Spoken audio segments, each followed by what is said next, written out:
కరెక్ట్‌గా ఎన్నికలకు ఒక 6 నెలల ముందు రాష్ట్ర వ్యాప్తంగా పూర్తిగా హల్చల్ చేసినటువంటిది అన్న క్యాంటీన్‌లు.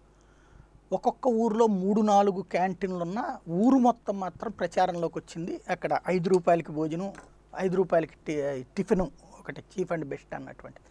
నిజంగానే పేదవాళ్ళకి మాత్రం అద్భుతమైన అవకాశం అది. చాలాసార్లు అంతకుముందు ఆ అన్న క్యాంటీన్‌ల ప్రారంభ దశలో వైసీపీ విమర్శించినప్పుడు కూడా నేను చెప్పాను అది తప్పు. ఎందుకంటే ఎంతో కొంత పేదవాళ్ళలో అనారోగ్యం కారణంగానో లేకపోతే ఓపిక లేకనో పని చేయలేనటువంటి పరిస్థితుల్లో ఉన్నటువంటి వాడు అడుక్కోలేడు, ఆత్మగౌరవం, అదే టైంలో అంత ఖర్చు పెట్టుకోలేడు బయటికి వెళ్ళి టిఫిన్లు తినడానికో భోజనాలు చేయడానికో.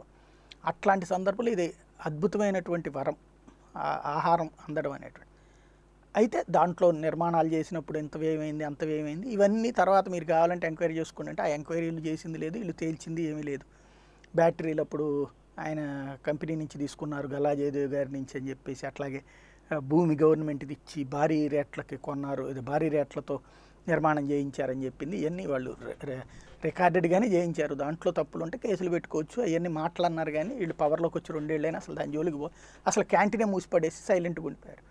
ఇప్పుడు దాన్ని మళ్ళీ తెర మీదకి తెచ్చింది లోకేష్ గారు. రేపు ఎన్నికల మేనిఫెస్టోలో మున్సిపల్ కార్పొరేషన్స్లో తాము విజయం సాధిస్తే అన్న క్యాంటీన్లు పునరుద్ధరిస్తామని. వాస్తవంగా అది అదే ఆ కార్పొరేషన్స్ స్థానిక సంస్థలకు కొంత భారమే.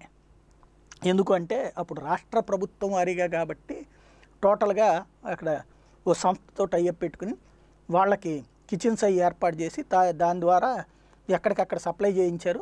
అది చీప్ అండ్ బెస్ట్గా అందించగలిగారు.